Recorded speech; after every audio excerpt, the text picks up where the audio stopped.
Sony লিভের মতো একটা প্ল্যাটফর্মে এটা এক দুয়ে ট্রেন্ডিং এ ছিল শুরুতে, এটা এখনো ট্রেন্ডিং এ আছে। নিঃসন্দেহে বলা যায় যে দারুণ সাড়া পাচ্ছি। দেশে এবং দেশের বাইরে থেকে, ইন্ডিয়া থেকে অনেকেই, মুম্বাই থেকেও ব্যক্তিগত পর্যায়ে অনেকে ফোন করে সাধুবাদ দিচ্ছে, ভালো বলছে। এটা একটা দারুণ বলবো অনুভূতি। জ্যাজ সিটি মুক্তির পর থেকে আসলে ভারতীয় শীর্ষ গণমাধ্যম যারা আছে তারা, সেটা হলিউড রিপোর্টার্স হোক বা টাইমস অফ ইন্ডিয়া হোক, তারা অত্যন্ত সুন্দরভাবে আমার কাজ নিয়ে লিখছে। কেউ কেউ আউটস্ট্যান্ডিং পারফর্মার লিখছে, কেউ কেউ শক্তিশালী অভিনেতা লিখছে। এটা নিঃসন্দেহে একটা শিল্পীর জন্য অনেক বড় পাওয়া, এবং আমার জন্য তো নিঃসন্দেহে একটা দারুণ অনুভূতি এই মুহূর্তে। আসলে জ্যাজ সিটিতে যুক্ত হওয়ার গল্পটা খুব ইন্টারেস্টিং। আজকে থেকে প্রায় 2-3 বছর আগে আমাকে মুম্বাই থেকে একটা casting agency, top notch casting agency থেকে মেসেজ আসে আমার কাছে। আমি তো দেখে ভড়কে গেলাম যে কি ব্যাপার, আমি তো তাদের চিনি না বেসিক্যালি, বা তাদের কাছে আমার কোনো প্রোফাইল শোরিল দেওয়া ছিল না, কোত্থেকে পেয়েছে আমি জানি না। সেখান থেকে অডিশন দেওয়া শুরু, এবং আমাকে বলতে হবে আমাদের দেশে আমি কখনো অডিশন টেপ রেকর্ড করিনি। সো আমার মনে হলো যে আমি কার কাছে যাব। পরে আমাদের যে অনেক সিনিয়র ডিওপি আছে, সিনেমাটোগ্রাফার রাশেদ জামান, আমি রাশেদ ভাইয়ের কাছে যাই এবং বলি যে আমাকে এটা একটু রেকর্ড করে দেন। সেই রেকর্ডেড ভিডিও থেকে শুরু, তারপরে প্রায় 1.5-2 বছর ধরে অসংখ্য ভিডিও টেপ আমাকে পাঠাতে হয়েছে অডিশনের।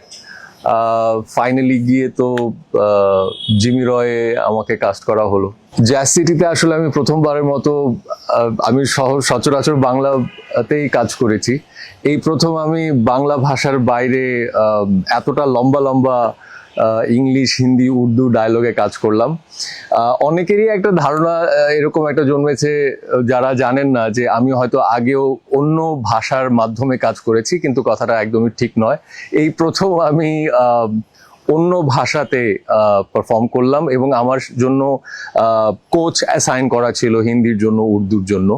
সো নিঃসন্দেহে ক্রেডিটটা কোচদের, ডিরেক্টোরিয়াল টিম সবার সাহায্যে হয়তোবা উতরে গেছি।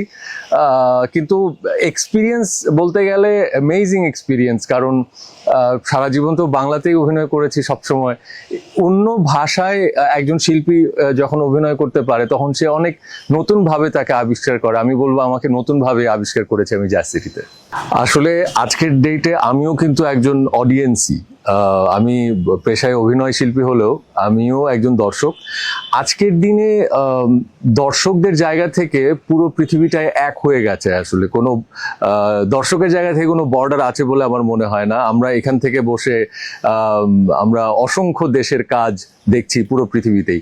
সো জ্যাজ সিটি সোনি লিভে স্ট্রিম করছে। যারা আমার দেশে, বাংলাদেশে যারা আমার দর্শক আছেন, তারা দেখলে খুব খুশি হব। তাদের ভালো লাগা মন্দ লাগা সেটা সোশ্যাল নেটওয়ার্কে আমাকে জানাবেন।